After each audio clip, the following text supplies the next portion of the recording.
du Seigneur soit notre partage.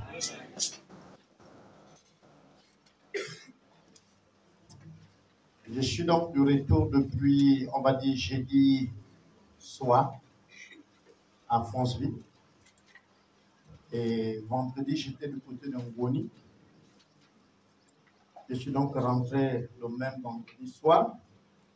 Hier, on tentait le repos car je n'ai pas vraiment eu du repos. Et ce matin, je suis avec vous. Donc, c'est moi qui ai la lourde responsabilité de partager avec vous la pensée du jour. Amen, amen. Amen. Donc, les responsables m'ont fait cet honneur ce matin. Ils sont arrivés vers moi pour dire, c'est toi qui vas bénir le peuple parce que c'est ce que Dieu veut. En bref, mon voyage s'est bien passé, mais beaucoup chargé. Je partais donc avec l'obtention juste de faire ma formation. Je me suis vu attribuer beaucoup de responsabilités en route. Je suis allé vers des endroits où je ne croyais pas que dans ma vie je pouvais y arriver. Mais une des choses extraordinaires, c'est que nous étions à la frontière. La frontière Burkina, la frontière Bénin et Togo. Donc aux trois frontières au nord. Je peux vous entendre qu'on entend parler de rebelles, de djihadistes qui rentrent dans les frontières des autres et tout. Mais j'étais dans ces derniers villages et toute la nuit, il y a des hélicoptères qui sillonnent, il y a des militaires qui patrouillent. Et le matin, on vous informe qu'on venait d'arrêter quelques personnes qui ont essayé de traverser la frontière illicitement avec les armes. Et tu sais que tu dors tout près là. Nous dormons dans une mission. Et je disais à Serge que, en fait, tu dors à moitié parce que tu entends le bruit des hélicoptères sur le toit de la maison où tu dors. Et ce n'est pas un seul passage, c'est en plusieurs reprises. Et c'est pratiquement toute la nuit. Et tu dois dormir là et faire la mission. Et je suis en train de prier pour un jeune homme qui a commencé le ministère dans cet endroit. Il est vraiment très jeune, il n'est même pas encore marié. Et son ministère, il a commencé avec les petits. Donc il a commencé avec l'école de dimanche. Il est dans un milieu islamique et c'est hostile. Et le fait aussi qu'il n'est pas marié, on ne peut pas lui donner accès aux familles. C'est-à-dire qu'il ne peut pas aller dans les maisons des hommes mariés pour présenter l'évangile parce qu'il n'est pas marié. Vous comprenez la nécessité de se marier pour aller en mission pour servir Dieu. Donc, lui, c'était interdit qu'il aille. Nous l'avons rendu visite. Ensuite, nous avons rendu visite à un autre missionnaire où le serpent l'a mordu, au moment où nous arrivons. Et je pouvais entendre les histoires sur le fétichisme. Je pensais qu'à notre niveau, le fétiche au Gabon atteint un stade très élevé, mais je me suis rendu compte qu'au fait, on a l'étape initiale. Parce que c'était vraiment catastrophique. J'ai vu des peuples, des villages qui sont déjà la propriété de l'UNESCO. Donc, je disais à Serge que je n'avais jamais vu ça. Pratiquement des hommes qui vivent encore nus. Ah oui. Et on doit leur prêcher l'évangile. J'étais dans ces lieux. J'ai sillonné un peu beaucoup de pays. Je suis allé pour passer au Ghana. Finalement, j'ai sillonné le Burkina, j'ai sillonné le Togo et j'ai sillonné le Bénin.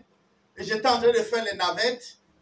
Je suis arrivé au Bénin, du Bénin, je suis allé au Togo, du Togo, je suis revenu au Bénin, du Bénin, je suis allé au Burkina. Burkina, je suis revenu au Togo. Et Togo, je suis reparti au Bénin parce que les missions étaient comme ça. Et je ne sais pas pourquoi mes chefs voulaient ça, mais ça m'a permis d'acquérir également une expérience, de découvrir, et c'était compliqué. Également, nous avons visité des installations qui pouvaient être aussi chaleureuses dans les cœurs, parce que j'ai trouvé également qu'il y a un missionnaire venu des États-Unis. On peut dire formidable, c'est un blanc, oh non. C'est un Congolais de la RDC. Mais il est venu des États-Unis. Vous voyez, il est allé aux États-Unis. Il s'est marié à une Américaine. Il a fait la vie, il a la nationalité, mais Dieu l'a appelé. Et il a laissé les États-Unis pour revenir au Togo, pour faire la mission. Et il fait quoi? Il a ouvert un grand centre qui forme les jeunes femmes, les jeunes filles à la couture, à la coiffure, à tous les métiers possibles, pour les remettre sur la rue. de les enlever de la rue pour les remettre sur les rails du travail. Ils forment les jeunes en mécanique et tous les autres genres. Et j'étais en train de bénir le Seigneur parce que je me suis dit, mais c'est aussi faisable chez nous. Cela est faisable. Et je crois que ce serait faisable. Amen. Amen, amen. Amen. Je suis l'une des personnes qui pensent que pour évangéliser l'Afrique, on n'a pas besoin d'attendre que l'argent vienne de l'Europe. L'un des problèmes, c'est parce que nous, les chrétiens, on n'a pas encore compris le secret qui se cache derrière le donner. Je vous dis, vous donnez, c'est vous qui êtes béni, ce n'est pas celui qui reçoit. Amen. Mais il y a un problème, parce que quand on parle trop de ça à l'église, beaucoup de gens pensent qu'au fait, celui qui est béni, c'est celui qui reçoit. Est-ce que vous donnez à un supérieur de vous? Non. Vous donnez toujours à celui qui a un besoin, n'est-ce pas, non? Mais c'est parce que tu as un plus que tu donnes. Et ça marche comme ça. Dieu ne nous demande pas notre argent parce que Dieu, il veut notre argent. Non. Dieu veut simplement voir si nous sommes déterminés pour lui, en lui donnant ce qui est précieux. Amen. Et notre argent est précieux. Et notre temps est précieux. Et Dieu ne demande pas seulement notre argent. Il demande même votre manioc. Il demande les feuilles de votre manioc. Il demande vos tubercules. Il demande le maïs. Dieu demande tout. Amen. Mais pourquoi? Quand vous allez lire, il est écrit, pour qu'il ne manque de rien dans ma maison. En fait, ça, c'est utilisé pour les autres dans l'église. Si tu as la possibilité, il faut le faire. Mais le plus grand secret, quand je parle du donner, je n'aime pas le sauter. C'est pour les générations après toi, ta descendance. Parce qu'il dit, ainsi je bénirai ta descendance. Et les nations viendront prêter chez eux. Il y a des gens que vous voyez là, tu peux lui dire, lui là, Dieu aurait dû le punir et tout. Lui, il est vraiment mauvais. Mais vous voyez que tout ce qu'il fait le reçu. Il vit de la grâce de son grand-père, de sa grand-mère. Parce que Dieu a dit des générations en génération. Et il est béni jusqu'à 1000. Tu peux envier lui là, même s'il vit mal. La bénédiction, Dieu ne se répand pas de ce qu'il dit. Hein. La bénédiction de Dieu est sur eux. Parce que son père, son grand-père, son arrière-grand-père a investi pour Dieu. Et c'est ça l'héritage que je m'arme à faire. Pour que tous ceux qui sont ma famille ne manquent de rien. J'ai dit, je dois changer l'histoire de ma famille en investissant chez Dieu. Quand je vais mourir, ceux qui sont de ma famille régneront dans ce pays. Un jour, vous entendra. Donnez même les consignes à vos enfants. Vous verrez ma descendance régner au Gabon. Vous les verrez, je vous le dis. Je connais le secret. C'est donné à Dieu. Et il dit qu'il te rend à toi qui donne d'abord sur cette terre-là nette au centuple. Ça, c'est pour toi qui as participé. Tu prends le sang. Mais ta descendance jusqu'à 1000, il est béni. Ce n'est pas le sujet que je vais vous parler ce matin. C'est juste pour nous dire combien de fois les bontés de Dieu sont bonnes. Quand nous quittons ici, je priais que la volonté de Dieu soit faite pour le Gabon. Les gens s'agitaient et tout. Je me rappelle, il y avait des séances de prière. Les gens venaient tuer les démons. Les démons, il y en aura toujours au Gabon. Vous comprenez, les esprits, vous les chasserez, ils ne partiront pas. Ils vont toujours rôder autour. Il y a les démons pour le Gabon. Chaque nation a les démons. Les démons cherchent que les gens n'ont. Là où il y a les gens, il y a les démons. Vous priez pour que les démons partent. Il y a ceux-là qui s'agenouillent dans leur maison pour les appeler.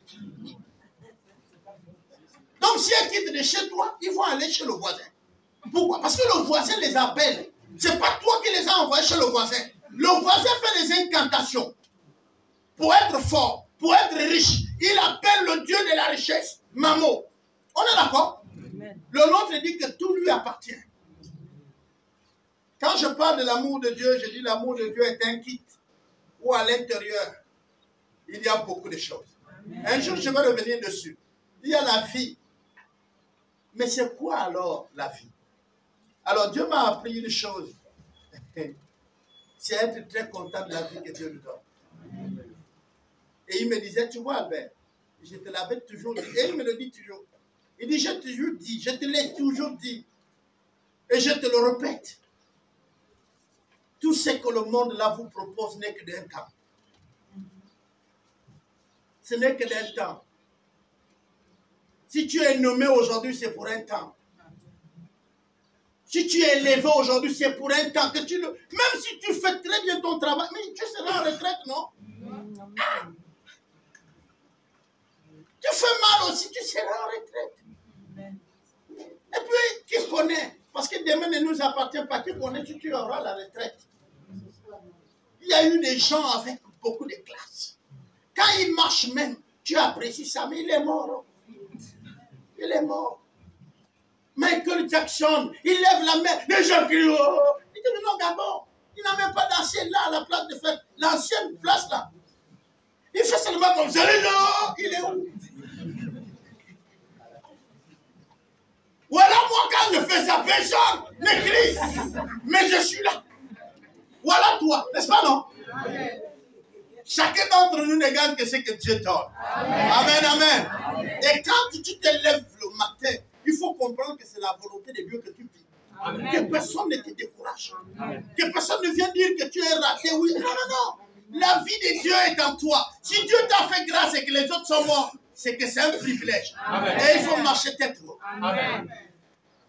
Nous étions en train de voyager dans un bus qu'on a loué. Et vous avez fini de voter samedi. Et j'ai dit à mes collègues, pendant que nous sommes dans le bus, j'ai dit, l'Afrique en est finie avec l'Europe et plus la France. Ils me disent, non mon frère, on ne sortira pas de là. Je les ai dit, moi si j'étais président, maintenant là, avec tout ce que je vois là, j'appelle l'armée, j'ai dit, attrapez-moi, amarrez le corps, déclarez le coup de feu. Parce qu'avec tout ce qu'on entend là, pour se libérer même des Français, c'est ce qu'il faut faire. Toi-même, tu dis, venez m'emprisonner. Le président dit, venez m'emprisonner. Parce que les clauses qu'il y a là-bas ne permettent même pas que le peuple a le riz.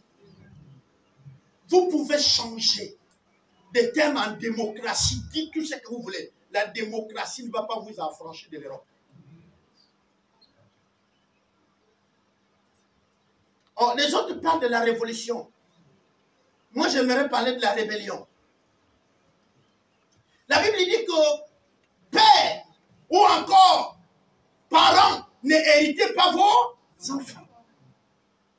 Quand tu es un leader, tu es un chef d'entreprise, il ne faut pas que tu pousses tes enfants à la rébellion. Tu dis, ils sont rebelles, mais Dieu dit, c'est toi qui les as poussés. Je ne sais pas si vous comprenez. Il dit, ne pousse pas. C'est toi. J'ai entendu un message fumant. Peut-être vous allez entendre ça aussi dans les médias. L'heure de la révolution. Et un autre, c'est un Gabonais qui parle de la transition spirituelle. Je les ai dit, mais les gars sont forts. Ils sont forts. Donc depuis là, ils n'avaient pas encore fait la transition spirituelle. Donc ils ne sont pas partis des païens en chrétiens. Ils ne sont pas partis d'un homme ordinaire à un Dieu. Dieu nous a permis de naître, nous sommes les êtres humains. Mais nous devenons Dieu quand on le veut. À tous ceux qui ont cru, à tous ceux qui ont désiré le recevoir, il les a fait naître, n'est-ce pas, non? Ils ne sont pas nés de quoi? Ni de la chair, ni du sang, ni de la volonté de... Mais ils sont nés de quoi? De Dieu. Et si tu es né de Dieu, tu es quoi? Dieu. Si tu es né d'un être humain, tu es quoi? Ah! Si la poule a mis au monde son poussin, il est quoi? Il est poule. L'enfant de la poule, c'est la poule. L'enfant du mouton, c'est le mouton. Même si, vous voyez, les professeurs nous ont donné les noms là-bas. Hein. Ils disent c'est le poussin, c'est la poule. Ta brouille. C'est la poule. La petite poule, c'est la poule. Voilà. Ce matin, je voudrais parler donc avec vous sur un thème comme simple.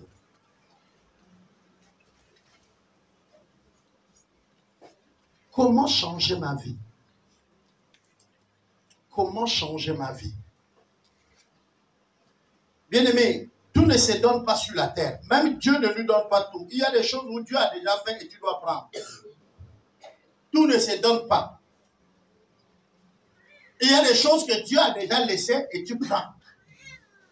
Tant que tu ne prends pas, Dieu ne va pas se lever pour te le donner. C'est comme il a dit, fouiller la tentation. Tu vois la tentation, puis tu es là, garde-moi, Seigneur. Garde-moi, tu vas pécher. Il a dit fouille. C'est noir sur blanc. Il dit fouiller la tentation. Vous savez, il y a des moments où tu rentres à un endroit et puis il y a l'argent. Maman a déposé l'argent là. Eh non, les jeunes, vous comme ça, non. Ou tonton, l'argent te dit, prends-moi. Prends-moi. Si tu ne veux pas prendre l'argent là, tu sors de la salle, tu vas faire autre chose. Mais si tu restes là, oh Dieu, moi je t'ai toujours prié, tu m'as donné victoire, tu vas prendre ça. Tu vas prendre l'argent. Je suis donc ce matin dans le livre de Néhémie.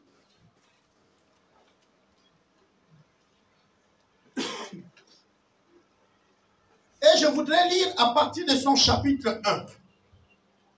Dans les 5 premiers versets.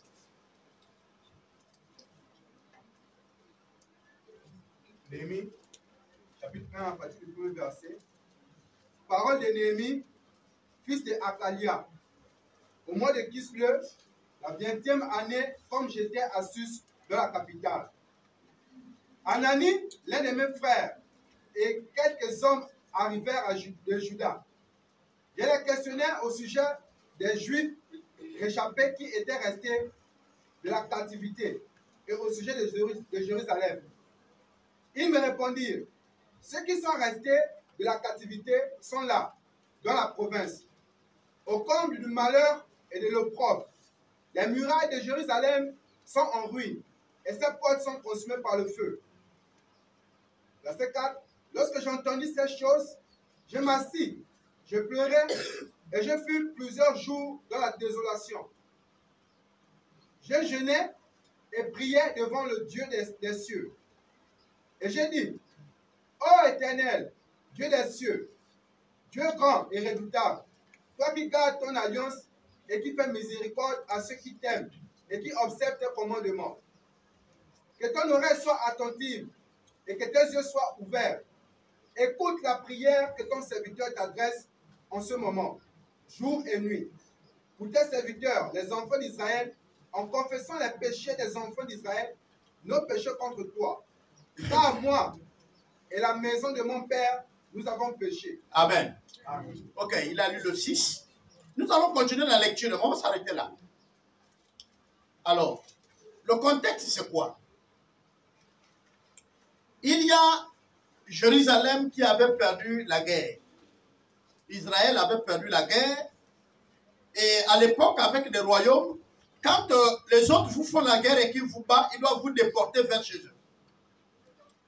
Et le cas d'Israël, c'était justement ça. Le roi qui est venu combattre Israël avait gagné le combat. Et il a pris l'élite, les jeunes qui étaient chez eux, il les a déportés dans la capitale, chez lui. Je crois que c'est Babylone. Et la ville, pourquoi on est dans le comble? Parce que quand on construisait les villes à l'époque, on les fortifiait. On devait mettre une barrière autour de la ville, avec des murs élevés, pour ne pas permettre donc à l'ennemi d'accéder facilement à la ville. Ce qui donnait le droit à ceux qui étaient dans la ville de la défendre. Et les portes de la ville, donc il y avait des entrées. C'est pourquoi quand vous lisez parfois la Bible, on vous parle de l'entrée nord ou sud.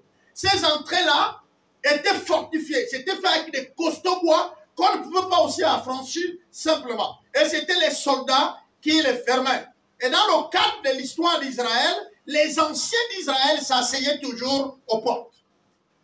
C'est-à-dire, il y avait les militaires, et à côté, il y avait comme un hangar où les anciens d'Israël s'asseyaient là, pour voir qui rentrait et qui sortait. Bien que les soldats étaient en train de contrôler tout le reste des choses.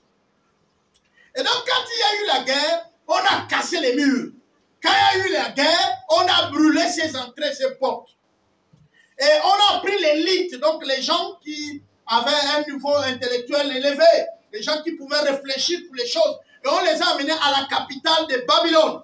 Et c'est là-bas qu'eux, ils vivaient. Et ils étaient en train de servir le roi. Néhémie fut un qui était même au service du roi, comme échanson. Vous avez déjà lu cette histoire, n'est-ce pas? Alors voilà Néhémie qui sert le roi. Son travail là-bas, c'est goûter les repas du roi, le vin du roi. Donc c'est lui. Il goûte, il y a le poison, il meurt avant. Ça, c'était son travail. Ou si le goût n'est pas bon, il déclare que le roi ne mange pas.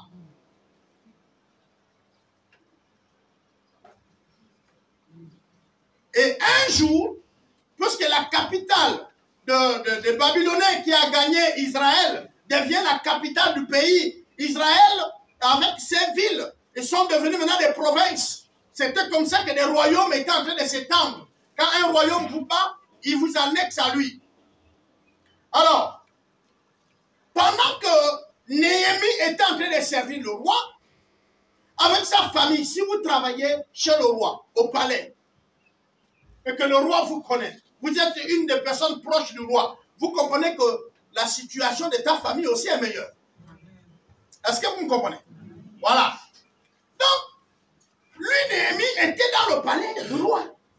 Parce que peu importe ce que vous voulez servir le roi là, il faut que ça passe par lui. Donc, il n'était pas loin du palais, il était dans le palais. Donc, la famille de Néhémie aussi était là. Et puis, Néhémie, dans ses balades, ou peut-être il allait vers les portes, ou quelque part, il croise les frères qui reviennent de son village, ou de sa ville, ou de son pays. Comme ils sont devenus le même pays par les lois de guerre, alors il les demande les nouvelles de ceux qui sont à la capitale, qui est Jérusalem. Il salue les frères, et il dit, quelles sont les nouvelles de chez nous? Il dit, mon frère, les nouvelles ne sont pas bonnes, comment ça va être bon? Ceux qui sont en Israël, sont là exposés.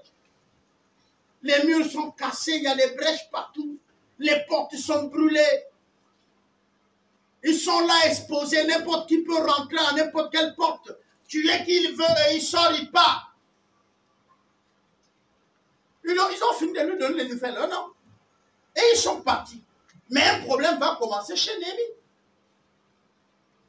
Ils lui ont donné l'information qu'il a demandé. Eux aussi, ils sont d'Israël. Ils sont venus d'Israël. Mais ils ne sont pas touchés par la situation. Il faut le constat. Il donne les nouvelles selon la demande du frère. Et puis il lui renseigne. Il dit la ville est là. Les gens sont exposés. Ils sont là au propre. En n'importe quel moment, on peut faire ce qu'on veut. De toutes les façons, on ne maîtrise plus rien. La sécurité n'est plus.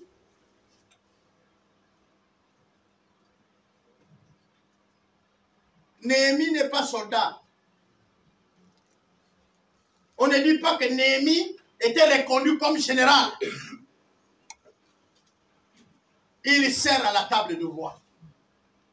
Néhémie dit ceci, et on va voir un peu ce qui se passe. Après qu'il a des nouvelles, on va lire ensemble.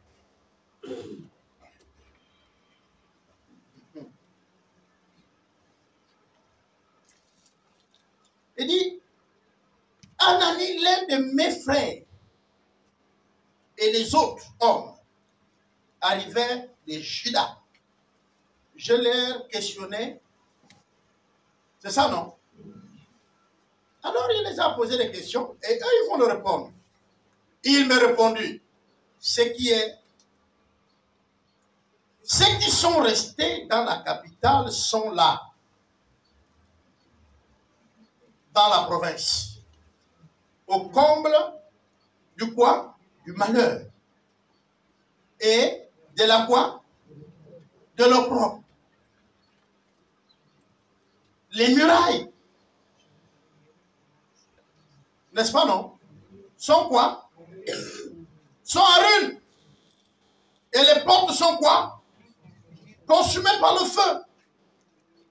Alors, la réaction maintenant du frère, après qu'on lui a renseigné, il dit, lorsque j'ai entendu c'est quoi?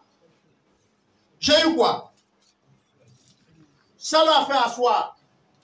Le frère était debout, il demandait des renseignements. Dès qu'on lui donne les renseignements, ça cogne dans sa tête, il s'assoit. Il s'assoit parce que c'est fort. On est d'accord? Et le verset qui suit, la partie du verset dit quoi? Et puis il a fait quoi? Il a pleuré. Et il fut plusieurs jours dans quoi? Dans la désolation. Vous connaissez ce qu'on appelle la désolation? Ça arrive à beaucoup de personnes par rapport aux situations. Je dis que souvent parce qu'on ne connaît pas la chose, on est là, on n'a pas envie de manger, il y a un chagrin, il y a quelque chose qui nous embête, nous ne sommes pas à l'aise. Les gens te posent même la question, tu as quoi? Et puis tu dis ça va. Ça ne va pas. Il y a quelque chose qui t'embête. Et puis il va gêner, parce que ce n'est pas le jeûne. Après il a gêné. Et après gêner, il a fait quoi? Il gênait et il priait. Alors, une des choses, si nous voulons changer notre vie, c'est d'avoir une raison d'être. Une raison d'être. Le frère, il était comme nous ordinairement. Il était en train de servir. Mais qu'est-ce qui va permettre qu'il trouve le coup dans sa vie? Ou qu'il fasse quelque chose? Il n'avait pas une raison d'être. Et par rapport au renseignement qu'il prend chez les frères, Dieu vient créer une raison d'être. On appelle ça la vision. Les autres appellent ça objectif. Mais je voudrais vous dire que la vision, objectif, c'est deux choses. Même le but. Non, le but de ma vie. Non, le but de ta vie, c'est petit. C'est la vision. La vision doit être plus grande que celui qui la porte. Parce que si elle vient de Dieu, elle est toujours grande. Je vais aller doucement. Il dit que nous devons changer notre vie. Pourquoi nous vivons comme s'il n'y a pas le goût? Pourquoi nous vivons comme si nous ne vivons pas? Mais parce que nous n'avons pas de raison d'être. Nous n'avons pas de raison de vivre. Néhémie était là, il servait le roi, pas de défis, rien. C'est au quotidien, c'est ce que nous on vit. Et on dit souvent, je gagne, je mange, je ne gagne pas, je n'envie personne. Non, non, non, c'est très simple ça. Tu es venu sur la terre rien que pour ça. Non, je ne provoque personne, je garde mes limites. Hein. Ok? Tu es sûr? Depuis que tu as dit que tu appartiens à Christ, là, tu as déjà provoqué quelqu'un. Qui t'a dit que tu n'as pas provoqué quelqu'un? Qui vous a dit ça? Devenir chrétien, c'est lancer le défi au monde des ténèbres. Amen. Et vous vous dites, moi je ne provoque personne, je vis ma foi tranquille, je passe. Ah, ok. C'est que tu ne connais pas ce qui se passe même, tu es ignorant. Donc tu dis, Seigneur, moi je suis maintenant à toi, ça t'arrête, je n'ai plus rien avec toi. Et puis Satan t'acclame, il dit, va en paix. Eh non? Il dit, va. Satan en miniature, je parle là sur les médias. Voilà la France, on leur dit que c'est fini au Niger, partez. Ils disent, non, ne parle pas. Partez. Voilà, Satan est comme ça. Il faut avoir le courage de dire, Satan est comme ça. Le propriétaire du corps dit, je ne veux plus. Tu dis que je ne parle pas. J'ai un contrat. Ah, tu as dit quelque chose qui m'appartient. Vous comprenez? Quand vous devez au diable là, il ne parle pas. Vous avez quelque chose qui est à lui, il ne parle pas, il reste là. C'est pourquoi l'ambassadeur, même si on a coupé les pains, il reste. Les vivres ne rentrent plus. Et lui, il réclame que l'autorité qu'il connaît, c'est pour l'ancien président. Donc, le diable va dire quoi? Le contrat que je connais, c'est celui que votre grand-père, votre grand-mère avait fait en me consacrant votre famille. Je ne parle pas.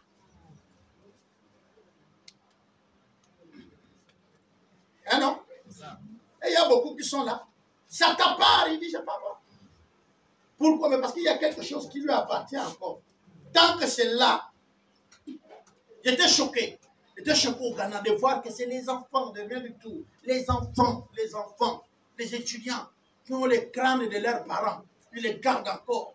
Donc son père a gardé de son grand-père, son arrière. Et maintenant, c'est le jeune étudiant là qui a aussi le crâne. Mais il est là dans l'église, leader des jeunes. Et quand on lui dit, frère, ça là, tu dois... Il dit, non, non, non, non, non. Ah non, ça, Dieu n'est pas contre ça.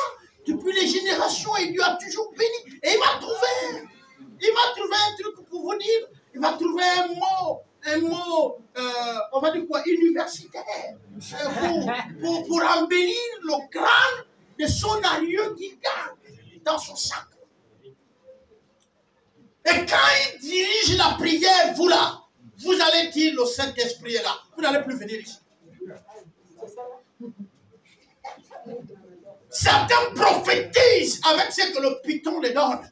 Toi, bien-aimé, voilà les prophéties que vous aimez. Quand on dit, oui, on t'a bloqué quand tu avais 18 ans, ça c'est ton passé. Satan connaît ça. Les démons connaissent ça. Il y a des hommes qui te connaissent. La prophétie parle de ton avenir. Si tu ne parles pas de mon avenir, reste tranquille. Parce que quand c'est mon avenir, c'est Dieu qui le révèle à toi. Mais avant d'arriver ici, mais j'étais là. Moi-même, je connais les démons. Est-ce que les démons nous connaissent? Le frère, quand il dirige la prière, oh bien-aimé, tu dis non? Ça, il y a Dieu dedans. Or Dieu lui-même, il te dit que je suis sorti.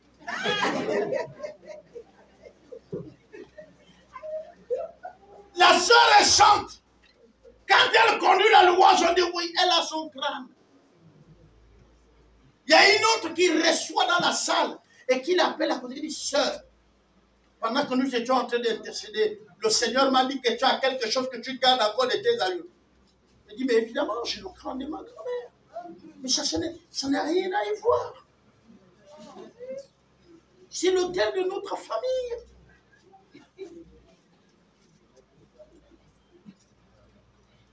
Moi, je pensais que j'avais déjà tout vu. Hein. Mais je me rends compte que je suis encore en train de découvrir. Nous ne changeons pas nos vies. Nous ne bougeons pas nos vies parce que nous n'avons pas de défis. Nous n'avons pas de raison d'être. Il n'y a pas quelque chose qui nous pousse. Alors nous sommes en train de vivre les vies médiocres. On prend ce qu'on nous donne et puis il n'y a pas de défis. On est là. On ne se surpasse pas. En un moment, même notre cerveau, jusqu'à là où nous sommes là, on ne l'a pas utilisé même, je vais dire, même au 4%. Et notre cerveau en repos, il ne s'exerce pas. Il n'y a rien qui nous permet. Vous savez, on dit, quand vous ne pouvez pas créer quelque chose, c'est-à-dire faire quelque chose qui est nouveau là, alors tu n'as rien fait.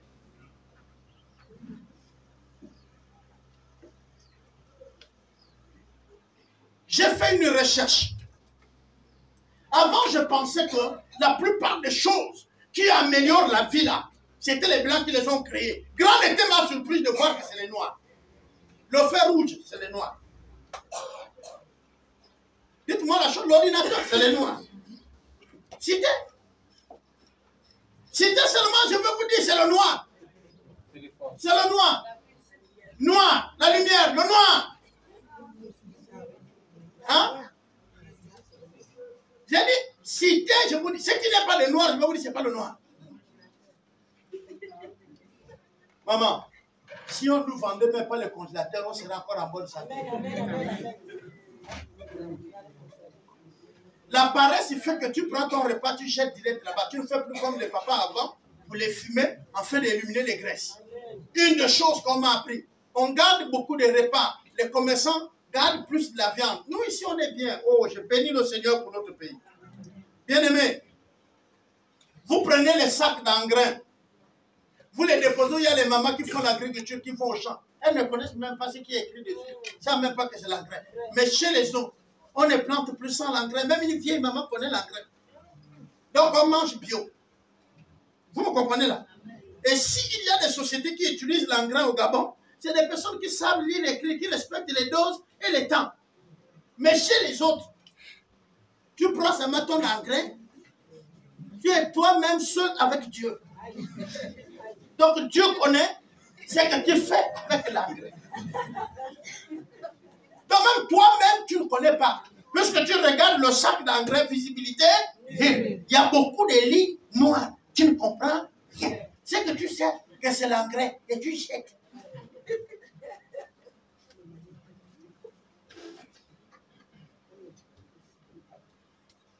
Souvent, il m'arrive d'aller regarder nos interventions sur YouTube et puis je dis, Seigneur, aide-nous. J'aimerais bien prêcher avec des styles, avec l'élégance, des mots appropriés pour vous. Mais les amis, je ne changerai pas mon style pour ça. C'est pour vous faire plaisir là. Néhémie était assis. un homme ordinaire qui servait le roi, c'était le tralala, il se lève le matin, il sert le roi est satisfait, le roi va dormir, lui il va dormir. Il demande les renseignements par rapport à ses frères qui sont rentrés de la ville, mais l'information qu'on lui donne le choque. Alors, la première chose pour changer ta vie, c'est de connaître quels sont les problèmes que tu es confronté ou les autres sont confrontés. Vous voulez que je dise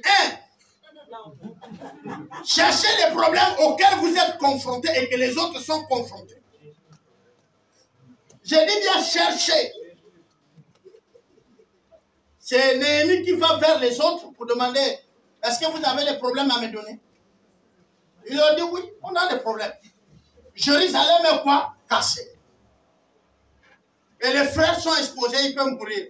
Il vient d'avoir un problème qui a été donné par les frères. Est-ce que vous comprenez? J'ai dit un. Vous ne notez pas.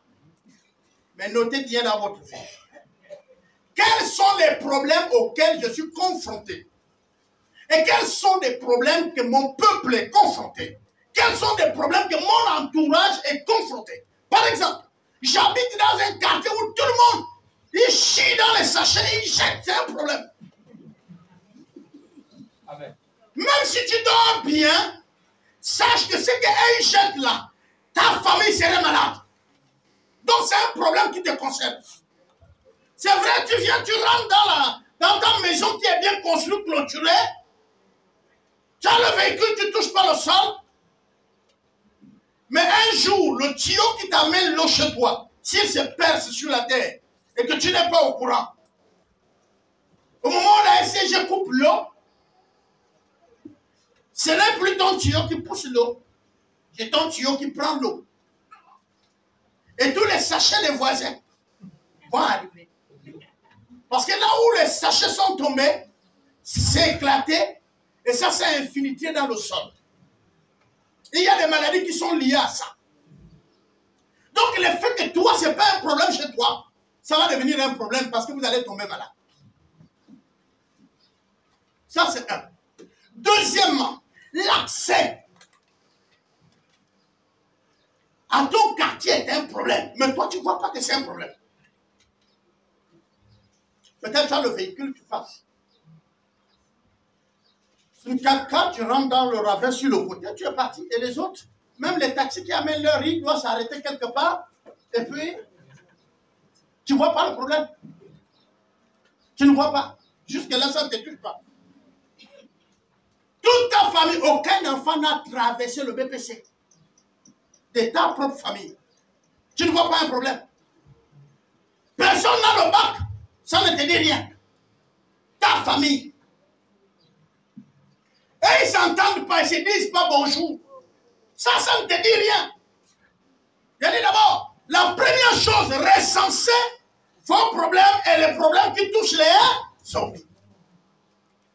La deuxième chose à faire, c'est de commencer à prier pour ça. Avant d'aller chercher les solutions, tu pries. Parce que tu vas recenser plein de problèmes. Quand tu vas regrouper les problèmes là, tu dois leur donner un nom. Les problèmes là doivent avoir un nom. C'est ce qu'on appelle la déclaration d'une vision. Les problèmes là doivent avoir un nom. Un, connaître les problèmes. Deux, prier pour les problèmes. Vous allez voir que votre prière va changer. Parce que vous voulez qu'il y ait un changement dans votre famille. Vous voulez un changement dans le quartier. Vous voulez un changement dans le pays. C'est pourquoi je dis, c'est simple. De dire, on va prier pour le Gabon. On va prier pour le Gabon. Non, prions. Celui qui ne vise rien ne rate rien. Est-ce que vous savez ça? Moi, je prends mon fusil. Je viens là dehors. Je dis, je suis un grand chasseur. Je soulève tout. J'ai raté quoi? Est-ce que j'ai visé quelque chose? C'est aussi facile. C'est au Gabon qu'on a vu pratiquement, quasiment tous les candidats n'avaient pas un projet de société. J'ai dit au Gabon, ceux qui désirent nous conduire, sur 20 ou combien? Peut-être c'est toi qui essayez de dire quelque chose. Et elle dit, il va nous mettre le métro. On n'a même pas de route. Voilà, voilà. quelque chose. On pouvait s'attraper à ça. Un autre a dit, je ne dévoile pas mon projet parce que mes adversaires sont là, ils vont voler. Vous n'écoutez pas quand les candidats passaient? J'ai fait une prédication ici où je vous ai dit, on ne vote que sur la base de ce qu'il nous promet. On ne vote pas un candidat sans comprendre son projet de société. Sinon, vous allez le juger sur quoi? Mais vous, la plupart, vous êtes allés sur la base des parents. C'est mon parent. Oh, nous, on vote la main. Parce que la main, lui, le député vous a rien promis. Mais vous le votez. Moi, je vote un député qui ne m'a rien dit. Ça ne marche pas. Oh, je suis jumelé à papa Alexis. Alors, là, ça ne tient pas route, hein. Toi, tu vas t'occuper de mon quartier. Tu es maire ici de l'arrondissement. Tu es jumelé au président là-bas, comment? Non, mais attends, lui, c'est la nation qui le regarde. Toi, c'est mon quartier. Je jette les pots de bananes, les gens ramassent, sinon quelqu'un va tomber. Mais tu me dis, tu es jumelé là-bas. Il y a problème. Tu es devenu jumelé comment?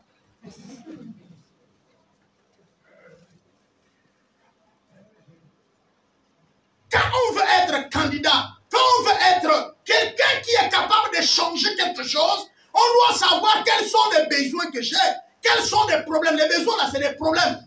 La difficulté, c'est quoi? Je dois exister. Il faut que le temps qui me reste, mes 30 ans, mes 40 ans, je les consacre à résoudre le problème.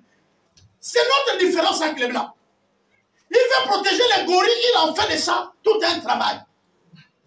Il va chercher l'argent. Il dit aux gens, les gorilles doivent vivre. S'il n'y a pas de gorilles, la vie serait menacée. Il va faire le tour, il va venir crier. Et puis, il y a des personnes qui lui donnent de l'argent et il vient au Gabon. Et les Blancs, ils sont forts. Ils arrivent à mobiliser de l'argent pour les gorilles de l'Afrique qui ne sont pas chez lui. Et nous-mêmes, les Africains, on ne serait même pas capables de mobiliser même 10 000 pour nos gorilles. Nous, au contraire, on vise là où il dort.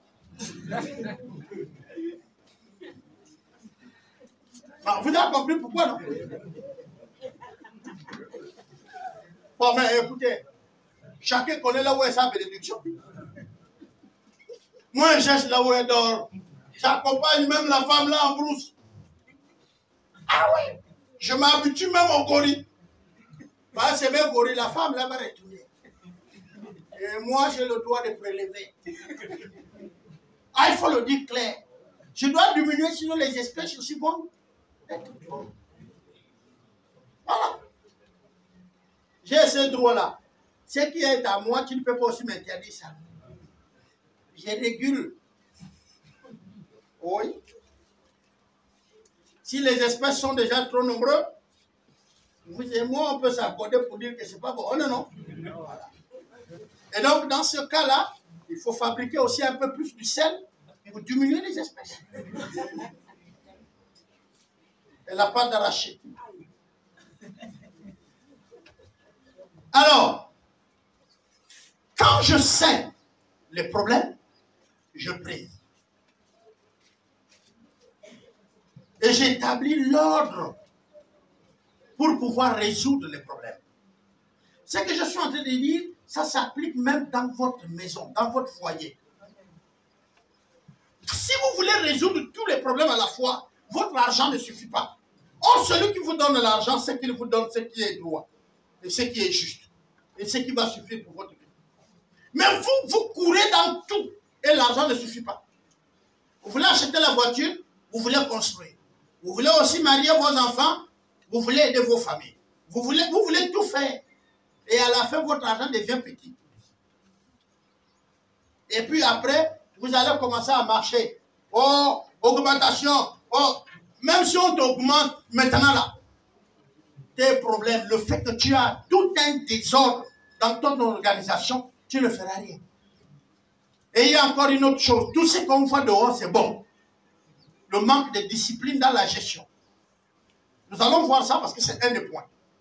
Alors, je disais, le premier, c'est recenser les problèmes. Le deuxième, c'est prier. Je m'adresse aux chrétiens. Le troisième, c'est faire la liste de tous ces besoins selon les priorités.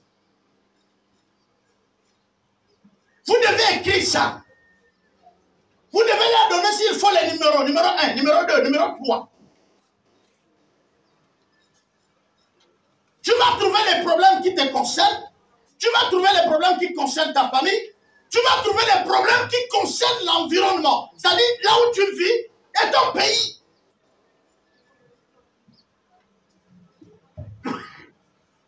Pardonnez-moi. Vous voyez, parfois, il y a des choses qu'on a créées ou on a inventées qui sont sur le marché, mais parfois, quelqu'un arrive à l'inventer pour un besoin d'abord personnel. Hein? Pour l'usage personnel. Et il s'est rendu compte que ça peut aider le voisin. Et ensuite, on l'a vendu. Il peut aussi arriver à créer ça pour répondre aux besoins de tout le monde. Après qu'il a fait, je vais vous épargner, vous allez lire tout le chapitre. Après que Néhémie a prié, la Bible dit que Néhémie est venu à la table du roi triste. Il est venu triste. Et quand il est arrivé triste, le roi avait vu qu'il avait perdu le goût de vie. Et il lui a posé la question, qu'est-ce qui t'embête? Il dit, oh roi, vis longtemps. Voilà ce qui m'embête.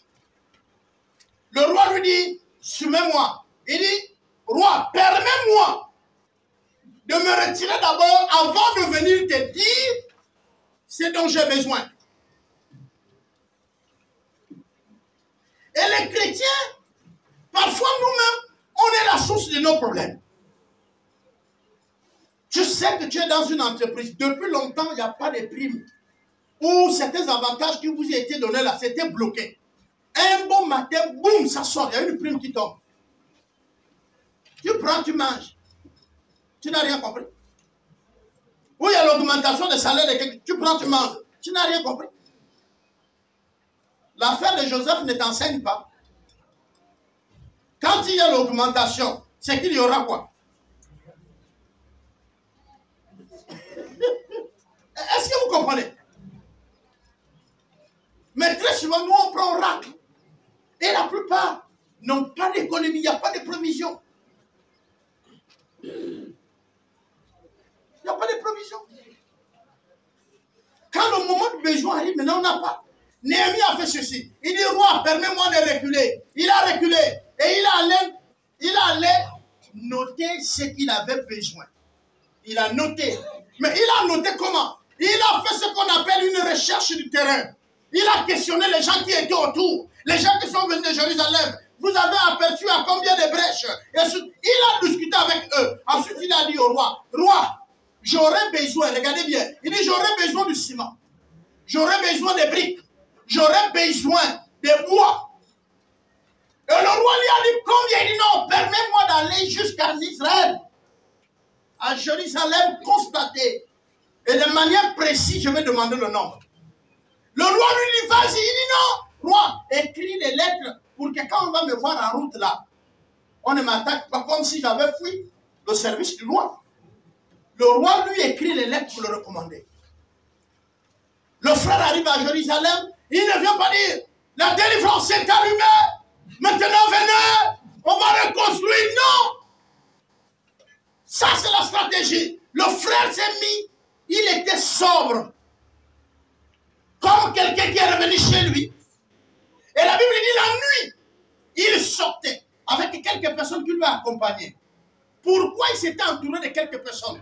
Eh bien la vision va vous amener toujours quelques personnes.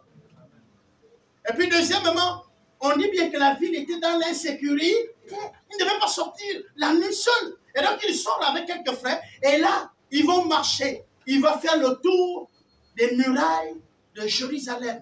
Il marche. Ce qu'il peut faire aujourd'hui, c'est arrêter par là. Ils reviennent. Et demain, ils reprennent par là. À la fois, ils comptent les pas. Mais à la fois, ils mesurent les brèches. À la fois, ils notent ce qu'il faut. Après qu'il a fait le tour de ça, il est reparti vers le roi. Et il a demandé au roi maintenant de lui donner. C'est pourquoi j'ai dit, le Seigneur Jésus dit ceci. Il dit, beaucoup ne reçoivent pas ce qu'ils demandent parce qu'ils demandent mal. Qui s'est déjà assis à résumer ses problèmes? Dans l'attente de les répondre, alors il a fait une liste. Et et il s'est assis avec Dieu. Il n'a pas reçu. Nous, on pense que la prière, c'est parce que tu as gêné, tu te prives, tu es là, puis Dieu va répondre. Non, Dieu te pose la question, même tu fais quoi? Même dans ta prière, tu as des ordres. Seigneur, une voiture serait bien avec ma famille. Oh Père, une maison. Oh Dieu, même un fusil pour mon enfant, parce que les voisins nous embêtent. Oh Seigneur.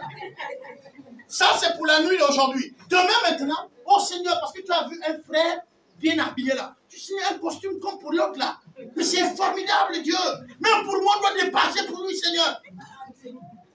Finalement, tu demandes quoi?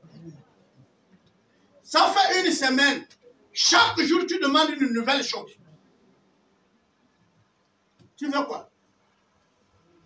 Et si Dieu te donne ça, tu vas utiliser ça pour comment? Donc, comme je dis, il y a des gens, nous on nous appelle les saints. S'il y a les saints sur la terre là, c'est nous. C'est pas Christ. C'est pas qu'on ne pêche pas. Nous on est les grands. Mais Dieu ne voit pas nos péchés. C'est ce qui est bizarre. Ok? Maintenant, regardez bien. Tu viens le soir, Seigneur, pardonne-moi, j'ai péché. Il te dit, oh, arrête. Donne-moi le nœud de péché. Tu es resté toute la journée chez toi, à la maison. Laver les assiettes, les habits et tout et tout. Maintenant, tu n'es même pas sorti. Tu n'as même pas pensé négatif de quelqu'un. Tu confesses le péché. Dis-moi le nom du péché là. Il y a des moments où tu dis, Seigneur, merci de ce que ma journée était agréable. Tu m'as gardé à la maison. Mes yeux n'ont pas pu voir le péché. Mon cœur a effleuré. Mais je te demande de me pardonner parce que mon cœur, lui, il a allé partout. Mais mon être est resté là. Est-ce que vous avez déjà prié comme ça? Non. Vous avez la récitation religieuse. Amen. Quand tu t'assois, tu dis, Père, les péchés visibles et invisibles, les conscients et inconscients, pardonne-moi. C'est comme ça qu'on nous a appris. Maintenant, si le Seigneur dit, cite-moi les péchés invisibles que tu as commis. Donc toi-même, tu n'as pas vu le péché, mais tu sais que tu as péché. Oui, c'est invisible. Et il y a le péché invisible. Non, il faut que vous m'aidiez. Hein? Quand on dit péché, c'est une désobéissance à Dieu. Donc, spirituellement, dans l'invisible, tu as péché contre Dieu. Eh non. Tu as fait quoi spirituellement?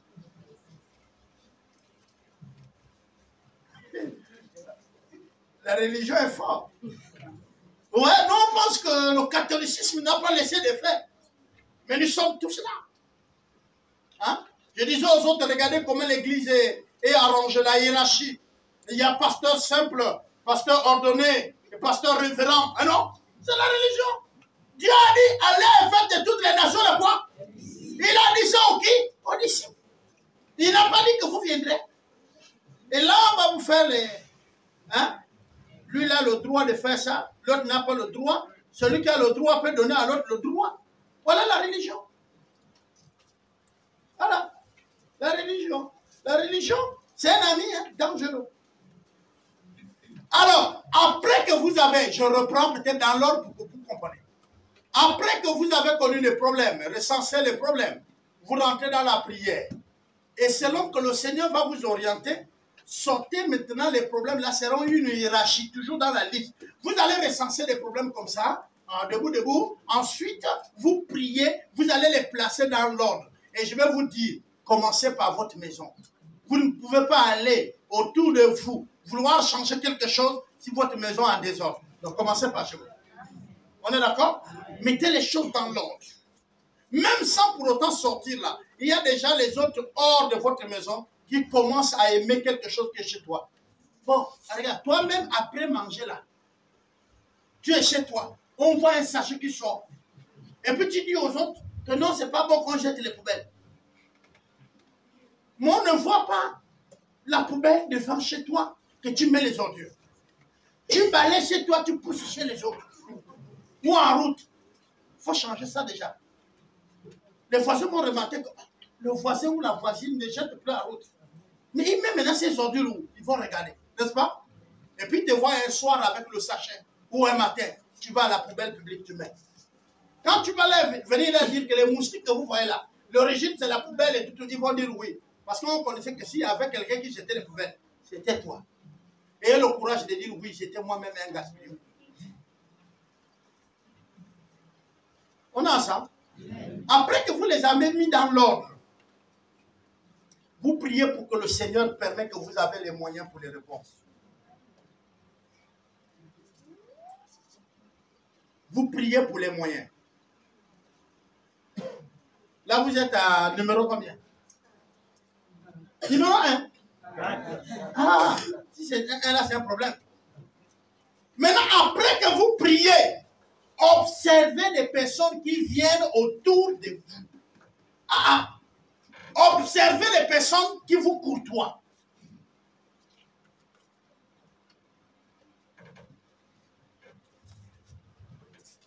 Parlez-leur de votre projet, de changer, que ce soit dans le quartier. Est-ce que vous comprenez? Vous n'allez pas recruter les gens d'abord loin. Vous allez d'abord avoir les gens autour de vous avant d'influencer tout le quartier. J'ai dit commencez par chez vous. Quand vous avez fini là, observez ceux qui sont autour de vous. Pour un projet hors de chez vous. Établissez une bonne gestion de vos ressources. 1. Première ressource, c'est les humains. 2. Finances. 3. Tout le matériel qu'on met à votre disposition. Il faut qu'il y ait une bonne gestion de ça. Et j'insiste. Je le reprends, même pour les mariés là, les mariés, surtout même eux. Vous avez trop de gâchis d'argent. Vous gaspillez trop d'argent ailleurs. Les mamans, tu as déjà 7 robes. Ah!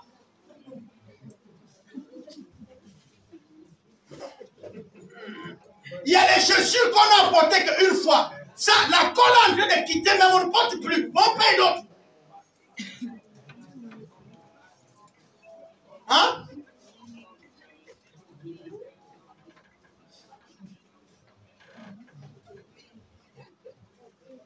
Les hommes encore, pour ce point-là, chapeau. Hein? Si c'est pour les habits là, nous, nos 3 pantalons, ça règne. On a 4 chemises, gloire à Dieu. On roule avec. Mais les mamans,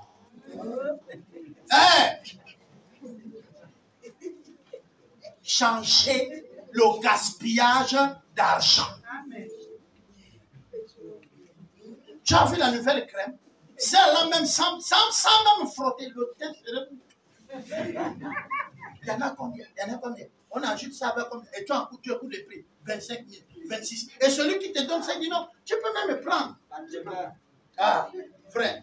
Il dit, tu peux même me prendre et payer un peu. Au fait, c'est que tu te mets dans une dette. Et après que tu as même pris ça, il y a un autre qui vient avec les robes. Et maintenant, c'est le WhatsApp. Tu envoies ça. Hein? Et puis là, la personne fait comme ça. Et tu n'as les robes. Toi aussi, tu mets celle-là, celle-là.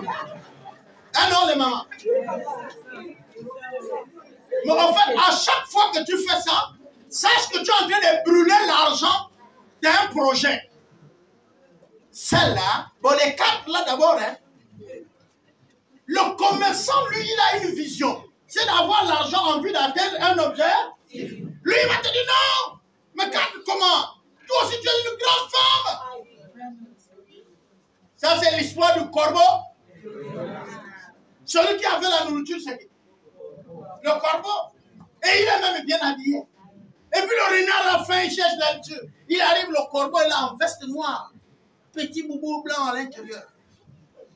Oh, il a posé son fromage là, il veut manger. Le renard dit, regarde comment il est beau. Mais le gars là est formidable. Mais le renard parle, il ne parle pas très fort. Alors le corbeau demande quoi? Tu comprends, non? Et puis, parce que le fromage à la bouche, il n'a pas les mains. Le renard lui regarde et dit, oh, maître corbeau, mais tu es beau ce matin. Elle quoi? Ce que le renard voulait, c'était quoi? Son fromage. Que tu es beau, que tu n'es pas beau. Il a pris son fromage. Est-ce que le corbeau avait encore quelque chose? Non. Parfois, vous laissez passer les grâces. Je vous dis, vous pouvez avoir quelque chose, mais ce que vous avez obtenu là, c'est la graine. C'est la graine. La graine, on la plante, on l'investit. On ne la mange pas. Quand vous la mangez, c'est fini, il faut attendre des années. Vous ne connaissez même pas quand une grâce vous visite. Tu es en train de faire un projet. Tu pries le Seigneur pour l'argent. Et puis quelqu'un, ou tu es une femme, ton mari là, qu'il est païen, qu'il est chrétien, fait une activité. Et puis un soir, il amène une somme d'argent. Il te dit, chérie, Dieu nous a bénis. Voilà l'argent. Et puis tu dis, les robes que j'avais laissées. Tu n'as rien compris. C'est la graine. C'est le départ de ta bénédiction. Investis cet argent. Dieu va te bénir à partir de ça. Je vous ai enseigné un jour ici sur la source d'eau qui commence au sanctuaire. Elle a commencé très petite dans le livre d'Ézéchiel. Vous vous rappelez? La chose qui devient un fleuve, la chose qui devient la bénédiction de tout le monde, n'a jamais commencé grand. Ce qui est grand finit par mourir. Changez vos vies. Commencez à regarder. Je vous dis moi-même, je sors d'une famille très pauvre. Je dis extrêmement pauvre. Je me suis converti, j'étais le premier. J'ai vu la première chose, c'est que s'il n'y a pas la conversion de mes frères, nous ne sortirons pas de là, et mes soeurs. C'est la raison qui m'a mené à jeûner. Par mois, je mangeais 4 fois. Je jeûnais toutes les semaines où je mangeais une fois. Pour ma famille. J'ai vu le premier se convertir, le deuxième se convertir, le troisième se convertir, le quatrième. Est-ce que vous comprenez? J'ai vu tout le monde venir. Tout le monde venir. Quand j'ai vu qui s'est converti, j'ai changé. Notre famille avait des maisons, mais les taudis. Des maisons bizarres. On ne pouvait pas recevoir les gens dedans. J'ai grandi dans cette famille. Alors je me suis attaqué à réparer ce qui est maison. Avec mes frères et sœurs, nous avons compris. Nous avons fait donc qu'il fallait changer l'image d'abord des maisons que notre mère a, que notre père a, que nous avons, que nous habitons. Nous sommes partis des maisons très pauvres, avec des vieilles tôles recyclées, aux maisons qu'on pouvait payer la tôle. De la tôle, nous sommes allés en bois. Et des bois, nous sommes allés en dur. Et des durs, nous sommes allés en étage. Amen. Et je vous dis, je ne suis pas le seul qui a une maison en étage. Faites le tour de mes petits frères, ils en ont. Et aujourd'hui, c'est mes fils, mes neveux qui en construisent. Donc moi-même, je suis même l'ouvrier. On m'emploie là-bas. Je viens le faire parce qu'il faut changer. Mais je connais là où ça a eu le déclin. Ça a chez nous dans ma maison. Mon premier salaire fut 25 000. Je priais sur mon salaire. Je l'ai géré. Il est arrivé à 50 000. Je priais sur mon salaire. Je l'ai géré. Il est passé à 150 000. Je priais sur mon salaire. Je l'ai géré. Il est passé à 250 000. Je priais sur mon salaire. Je l'ai géré. Il est passé à 350 000.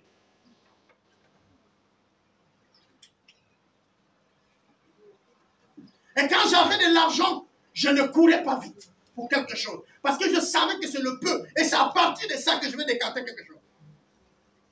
Les amis là où je travaillais, j'avais un gros salaire. Je connaissais aussi Dieu. Mais je ne comprenais rien de la vision. J'ai lapidé l'argent. J'ai lapidé l'argent. À l'âge de 17 ans jusqu'à près de 22 ans, j'étais payé à 750 000 francs. Je suis chef d'équipe à la CETEC. Je suis lignard, électricien. Je fais la acheter, BT. Je suis un technicien de réseau. J'ai suivi ma formation maison et j'étais bien payé. J'avais un chauffeur et une voiture qui me déplaçait. Mais tout mon argent, je vivais. J'étais déjà chrétien, je vais vous dire comment je vivais. Je prends l'argent, je loue les bus, Je mets les frères chrétiens dans les bus et nous partons vers les villes, aller faire les cultes dans d'autres endroits. C'est-à-dire qu'on peut partir de la ville où on est pour venir faire le culte à Franceville. On a loué tout un bus. Le bus là nous dépose. Il part, il vient nous prendre. Je paye des sacs de riz. Je distribue aux étudiants qui étaient là, qui priaient. C'est une bonne chose, n'est-ce pas? Mais ce n'était pas bien. Je n'avais aucune vision. Je distribuais, mais je voulais atteindre quoi? Rien. Je voulais faire quoi? Rien. Donc je gaspillais l'argent.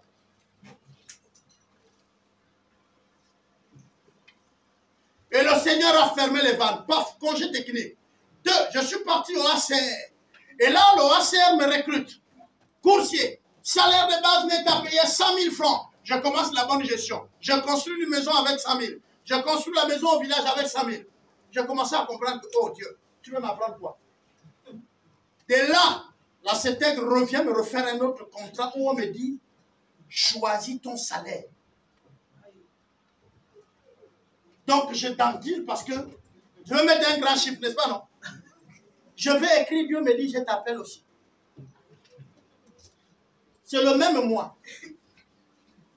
Le blanc est là, il me dit, mets ton salaire. Dieu me dit, frère, je te veux maintenant en plein temps. Et je dis, Seigneur, je fais un contrat de 1 mois. J'ai signé un contrat de 1 mois. Je suis allé travailler. Mais je vous assure, je suis au chantier comme ça. Je suis hors de ligne. Je ne comprends même pas ce qui se passe. Je me vois en train d'exercer le ministère. Et j'ai appelé le blanc, je lui ai dit, non, là je dois partir. Je ne peux plus rien faire. Le blanc me regarde et dit, Albert, toi tu comprends rien. Je veux même que tu vas en France travailler à Spivatignon avec moi. J'ai dit, c'est vraiment bien, mais non. Le blanc allait voir mes collègues, mes anciens chefs, pour dire, conseillez-le, il va manger, alléluia, il va vivre de boire. Et le jour-là, le blanc me dit, moi-même, je suis aussi protestant, ma famille est protestante, et pourtant je travaille. J'ai dit, oui, tu es protestant et ta famille, mais tu n'es pas leader des protestants. Dieu m'appelle à être leader des protestants et non protestant. Il on verra. Je suis parti. Est-ce que j'ai regretté? Oh, je vous dis oui, j'ai regretté. Parce que mon premier salaire, je suis tout chaud de servir Dieu. On me tend 25 000 francs. À la fin du mois, 25 000. Je prends ou je ne prends pas? Et chante Alléluia, Alléluia, Alléluia, Alléluia. Vous savez, les frères, parfois vous dansez fort là. Ah, vous travaillez, vous êtes bien. Venez là, ici, vous allez voir. Vous voyez le ventilateur, mais ça chauffe, non? Bien sûr. Le ministère, ça chauffe. Hein? Si vous avez un pasteur qui vous interpelle, s'il te plaît, donne-moi un jus glacé. Ne dis pas les pasteurs là aussi, ils sont comme ça chauffe. Donne-lui au jus. Ça chauffe. Si tu peux, donne-lui le jus. Donne-lui le jus. Et ces jours-là, je prends le salaire, on me l'a mis dans l'enveloppe et l'église est dangereuse. Il y a beaucoup de billets de 500, les billets de 1000 francs. Moi, il me disait, je vois l'enveloppe comme ça, là, aujourd'hui là. C'était mon papa au Niabo. Il me donne. Et puis il me pose la question. On apporte combien dedans? Il dit 25. Il dit, ah! Non, il faut qu'on revoie ça. Mais j'ai dit, tu vas faire quoi? Et le mois qui suit, 50 000 on m'a donné. Donc le pasteur allait plaider. Parce qu'il sait que c'est notre fête à tous. On a ajouté 25 000. J'ai dit, gloire à Dieu. J'étais content, le pasteur a plaidé pour moi. 50 000. J'ai travaillé pendant près de 5 ans avec 50 000. Mais j'ai construit une maison avec mes 50 000. Mon neveu qui est dans cette maison que j'ai construite à 50 000, souvent je lui dis, hey, petit, tu habites cette maison, mais tu ne connais pas le prix de cette maison. Donc tu prends soin. Tu prends soin parce que ça avait 50 000. Et je vis sur un champ de mission. Je dors au sol dans une tente. Je prêche l'évangile. Je vais entre les villages à pied. Mais tu prends soin de cette maison-là. Parce que tu ne connais pas comment elle a été construite. Mais pourquoi j'ai réussi? Parce que j'avais une vision. Changer l'histoire de ma famille. C'est ma première vision. Changer l'histoire de ma famille. Après que j'ai vu l'histoire de ma famille prendre d'ampleur, j'ai compris que c'est aussi possible de changer l'histoire de l'église au Gabon. C'est pourquoi EDC est né. Parce que nous ne voulons pas faire les membres d'église, nous voulons faire des disciples d'église. Et il faut changer. Et la base du changement, c'est l'enseignement et non les miracles. Enseigner le peuple pour qu'il devienne. Amen, amen. Amen. Si vous aimez l'enseignement, vous allez changer. Si vous écoutez la parole de Dieu, elle va vous transformer. Mais si on prie pour vous, pour que vous avez des miracles, vous n'allez jamais changer. Il y a eu beaucoup de gens, même que le Seigneur a guéri instantanément. Les gars ne sont même pas revenus vers le Seigneur. On parle de 10 lépreux, il n'y a qu'un seul qui est venu. On peut vous parler des aveugles et tout. On t'a guéri de la maladie, tu mourras de la maladie. Si on t'a guéri du palu, le palu là, il reviendra une autre fois. Ce n'est qu'un repos. Si tu veux être guéri définitivement du palu, cherche à connaître qu'est-ce qui cause le palu. Je vais vous poser une question simple. La plupart d'entre nous prennent le café, on est d'accord? Vous mangez les boîtes sardines, n'est-ce pas, non? Vous prenez les nids d'eau. Est-ce que vous prenez la peine d'écraser les boîtes avant de les jeter? Donc vous-même, vous donnez aux moustiques les maisons et vous vous plaignez du palu. Vous prenez la boîte, vous jetez la boîte de nids d'eau. Quand il pleut, l'eau va être là à l'intérieur et les moustiques se reproduisent, ils viennent vous piquer et vous disent l'État ne fait rien. Pendant que toi-même dans ta maison, tu n'as pas commencé à détruire tous les récipients possibles de recueillir les nids, les nids de moustiques. Ça, tu ne le vois pas. Et là, c'est les hommes. Combien de fois on gaspille l'argent avec la boisson et la cigarette? Et notre maison n'a pas les anti-moustiques. Les anti-moustiques coûtent quoi? Je vois des hommes qui font les défis de champagne. Il va payer le plus grand champagne pour prouver à ses frères que lui ne blague pas. Mais après ça, les moustiques vont te piquer. Et ils vont piquer tes enfants. C'est vrai, nous n'avons pas peut-être beaucoup des amis, mais on a parfois des vestes qui coûtent cher. C'est quoi le filet des moustiques là, anti-moustiques? Et quand même on va payer la mauvaise qualité. Le gars là te dit non, la qualité là c'est 5 000. Tu dis oh, oh, non, donne-moi lui là. Ça c'est fait, ça va le pédir. Est-ce que tu sais que c'est tes enfants qui sont dans la maison? Et ta femme? Est-ce que tu sais que c'est ton argent que tu sécurises en mettant les anti-moustiques? C'est ton argent. C'est un investissement. Quand c'est bien sécurisé, ils ne vont plus tomber malades. Et ton argent va être stable. Et allons-y voir la nourriture. On ne paye pas les champignons. On ne paye pas les légumes. Hein, non? Et nous sommes devenus tous chinois. Puisqu'on est paresseux, on ne fait pas les champs. On dit qu'on s'est développé, on est devenu quoi? Quand on est déjà... On est devenu quoi? Quand on est grand là. Non, quelqu'un qui est reçu là. Autonome. Voilà. Et donc c'est facile. Tu viens, tu dis Moussa, ouais, donne 2 kilos là-bas ou un carton de poulet là-bas. Et quand tu donnes même, tu te débarrasses de ta femme, quoi, tu te mets avec eux là. Le riz. Le riz tue plus que le sucre que tu mets dans le petit déjeuner. La tasse de riz est plus sucrée que les 3 morceaux que tu donnes à ton enfant le matin. Et de surcroît, vous donnez le riz à vos enfants le soir.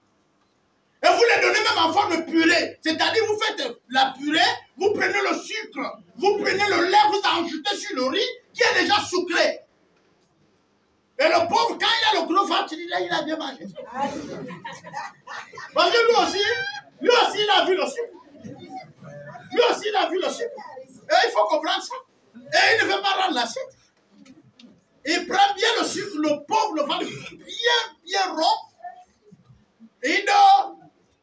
si l'enfant a bien mangé. Or que le corps n'en tire rien. Après, oh, les hommes ont maintenant le gros ventre. Mais depuis la petitesse, son ventre, quand le boule, a pris déjà les dispositions. C'est déjà préparé à grossir quand même.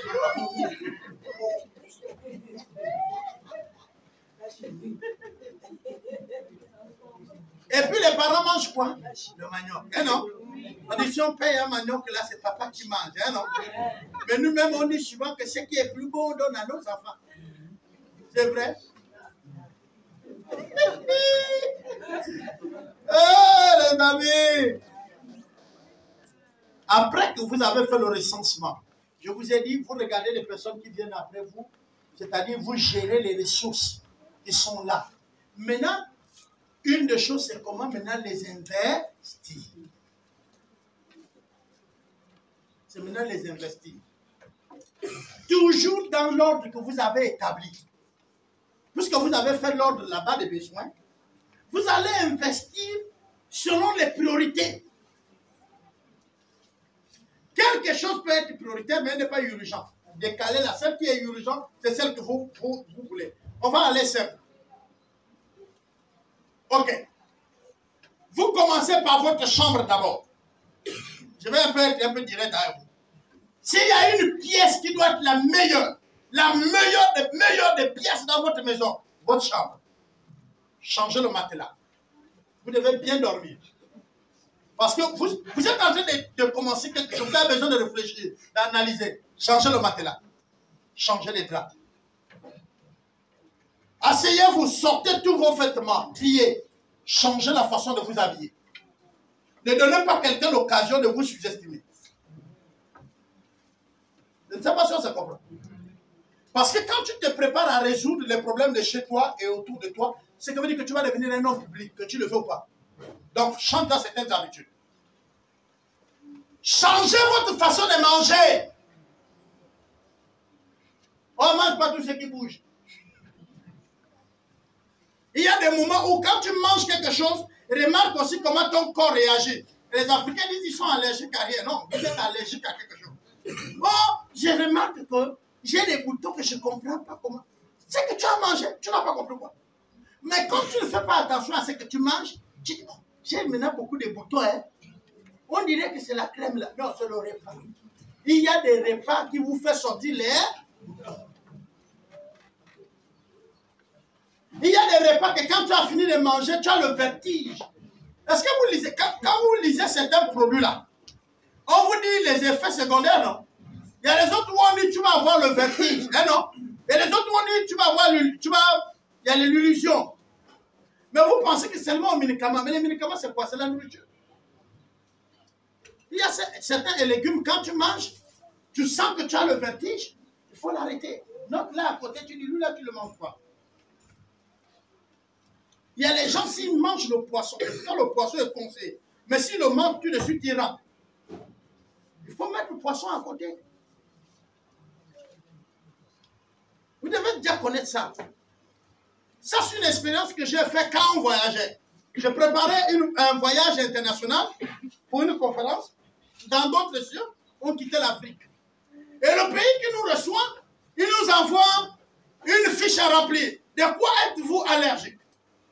Quel produit vous ne prenez pas, quel repas vous ne mangez pas? Les Africains mettaient seulement 0. Et quand on est arrivé là-bas, on nous a servi un café. Et ma femme est témoin. On dit café. Et une jeune dame, elle a pris le café, elle a bu, mais elle est tombée de suite.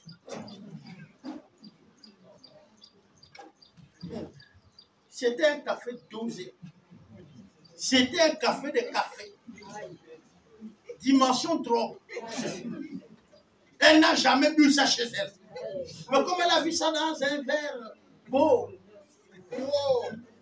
quand même, je ne peux pas venir sur loin. Bon, les minutes que je suis là, j'ai les vertiges. Elle n'a pas fait les sessions du soir, on l'a amenée à son hôtel dormir. Et ma femme et les autres se moquaient d'elle. Ils ont posé la question, tu as déjà pris ça chez toi? Mais pourquoi tu prends que tu n'as jamais pris?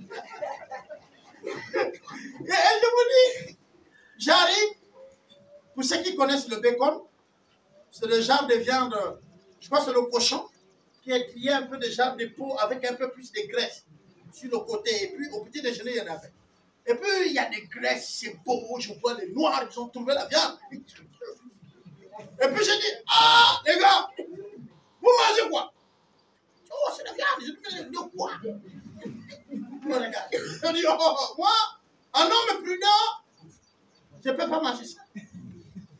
Certains s'arrêtent. Je me rappelle du défunt Nové. Il dit, mon apôtre, tu as une révélation. Je lui dis, attends, je retourne chez le cuisinier. Et puis, il y a le cuisinier là. Le cuisinier là, lui aussi, n'écoute pas bien l'anglais. J'ai dit, Mister, yes. J'ai dit, it's dog.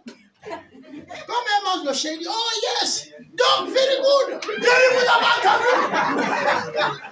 Tous mes amis, tous les gars là venaient regarder.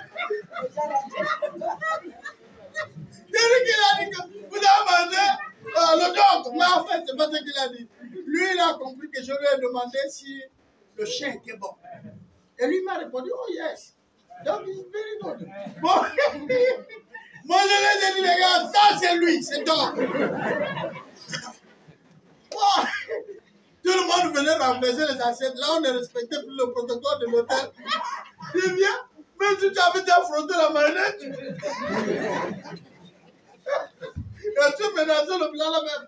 Ah, tu connaissais que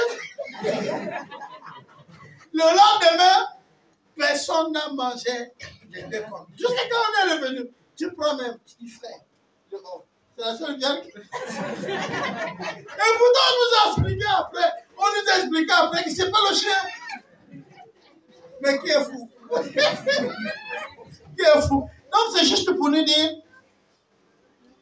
vous allez aussi changer votre alimentation.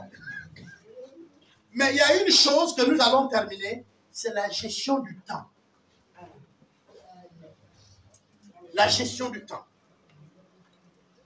Vous ne pouvez plus faire certaines choses sans calculer le temps. Vous n'avez que 12 heures. Les autres 12 heures, c'est la nuit.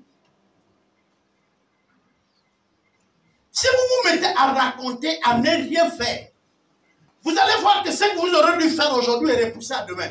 Mais si vous avez une vision claire de ce que vous voulez réaliser, vous allez comprendre que vous n'avez pas le temps. Quand le Seigneur dit racheter le temps, les jours sont mauvais, il fait allusion à ça. Mais vous dormez, tu te réveilles à 10 heures.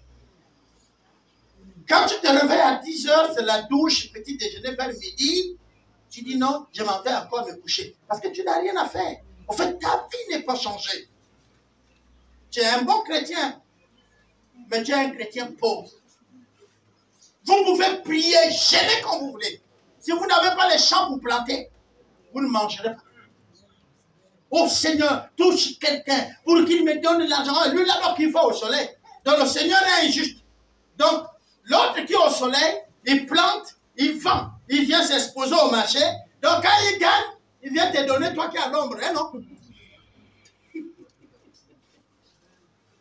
Parce que nous sommes habitués maintenant à un christianisme où dans l'église là, on ne soutient pas les frères. Quand ils ont des problèmes, on ne soutient pas les frères. Tu fais toi-même quoi? On aide quelqu'un qui est en train de faire quelque chose. Tu ne fais rien. Non, c'est que tu veux qu'on te nourrit. Donc commence à inventer. Est-ce que vous comprenez?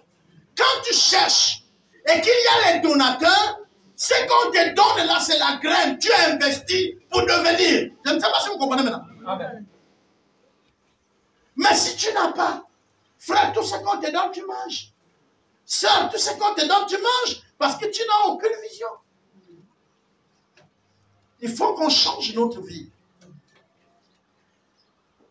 Quand on a dit non, le Gabon a changé de président, tout le monde a crié. On est d'accord? C'est formidable. Mais c'est combien de fois aussi, on est conscient et inconscient. On est tous mélangés là. Maintenant, le Gabonais est mélangé. Bon, c'est bien. On a une nouvelle république. Eh non? Donc, nouvelle mentalité. Ok. Maintenant, depuis que tu ne faisais rien, tu vas faire quoi? Non, dis-moi maintenant ce que tu vas faire. Depuis longtemps, tu as accusé tout le monde. Ils sont venus, ils ont pris mon argent, ils ont dit. Lui n'a pas pris ton argent, il cherchait. Bon, maintenant, il te dit, on a pris les lois. Désormais, la société, l'entreprise, va prendre 10 étrangers pour 100 Gabonais ou 90 Gabonais. Ok. Il a besoin, voilà, il a besoin de 7 maçons là. Admettons, nous sommes l'État gabonais là. Il y a combien de maçons? Il y a combien de maçons qui ne travaillent pas? Un seul. Il a besoin de 25 conducteurs d'engins. Nous savons combien ici? Conducteurs d'engins au chemin. Nous n'avons rien. Il a besoin de 30 planteurs. Les gens qui vont travailler dans le champ pour planter. Il y a combien? Pour planter avec les roues et plantes, on les paye. Il y a combien? Encore une personne. C'est ça là, Gabon nouveau.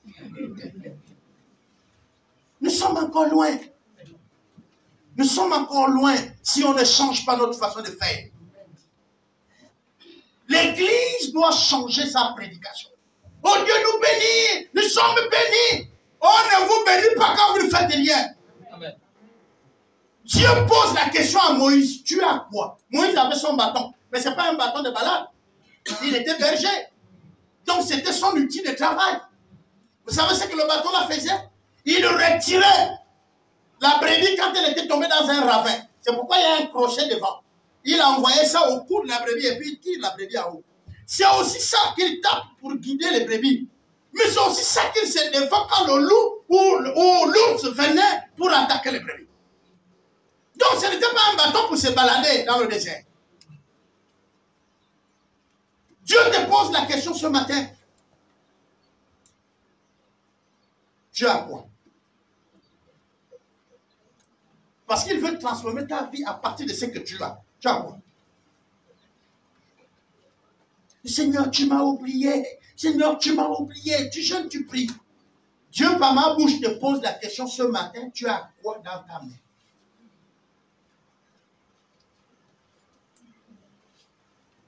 C'est au Gabon qu'on pense encore que c'est l'école qui va vous amener à réussir. Vous n'avez rien compris. Quand tu fais même trop d'école, ça t'enfonce.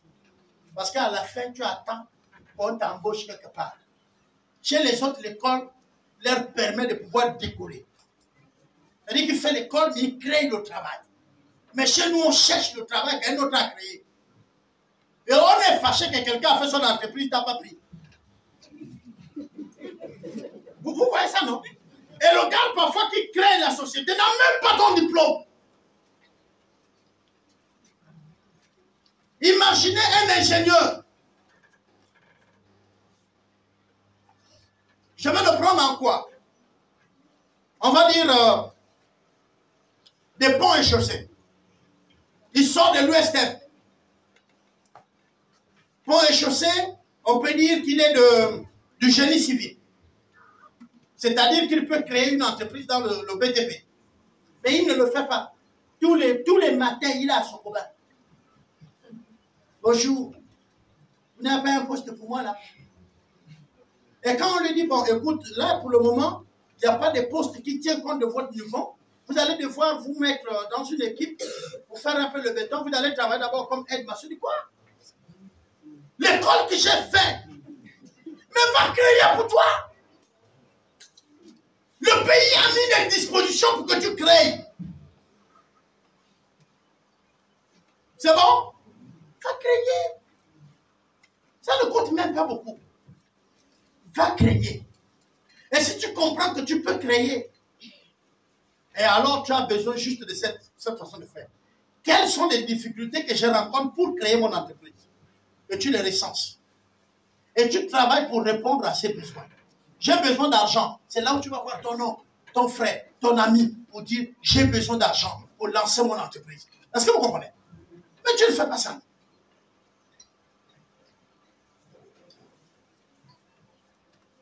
Ceux qui ont des diplômes en agriculture, il se plaît le soir quand lui-même il mange le riz, il est là, vraiment, tout le temps. Le Gabon aussi, c'est maintenant le riz. Il ne sait même pas que la source du problème, c'est lui. Non, il est le problème maintenant. Parce que lui devrait en réalité faire ça. Il devait planter et nous donner. Mais lui, au lieu de planter, il se plaint, il se plaint, il se plaint. Pendant qu'au Gabon, nous ne cherchons pas des terres, les autres cherchent des terres. Les amis, je vais terminer en disant, les gens quittent le Burkina. Ils traversent pour venir chercher des terres au Bénin. Ou ils vont au Togo, ou ils quittent le Ghana pour chercher des terres. Et la terre qu'ils cultivent, on lui vend ça. Ils louent la terre et ils vendent. Et parmi leurs plantes, il y a certains qui viennent ici et vous acheter. Notamment le maïs. Mais tu trouves les jeunes Gabonais, ils tombent dans les maisons de leurs pères et mères, ils crient le changement. Vous savez, là où il n'y a plus eu de cassures, là. Hein, quand il y avait des cassures, il y avait des gens qui avaient regardé les magasins pour la télé, pour prendre là. Vous pensez que la situation a arrangé tout le monde, hein? Mais c'est faux. Ceux qui vivent de ce qu'ils volent là, ils sont désolés. Ils ne sont pas contents. Ils auront bien soulevé encore une situation pour qu'on poursuit les autres à Libreville et puis ils vont casser le Libanais qui les énerve là.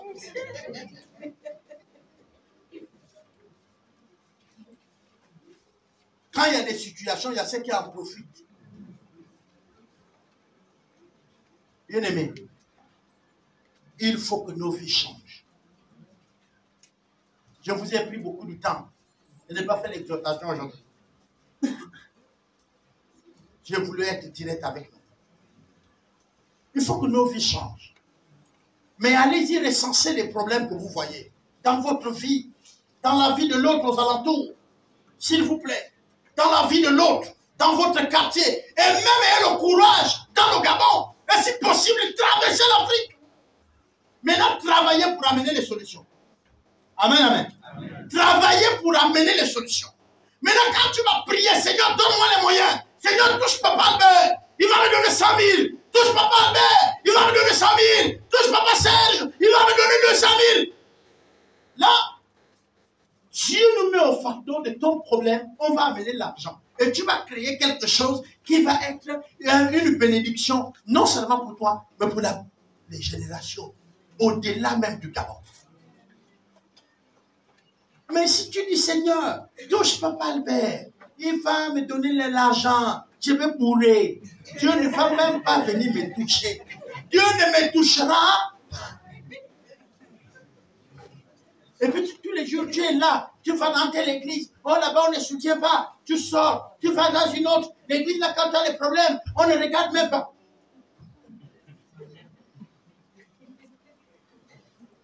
Je vais terminer avec un cantique. Et dit, le Seigneur dispose de tout. La pluie et le beau temps. Les saisons de l'année. Oui, j'ai dit tout, j'ai dit tout. C'est que Dieu fait mes merveilles. C'est que Dieu fait mes grâces. C'est que Dieu fait mes merveilles. C'est que Dieu fait mes grâces. Le Seigneur dispose.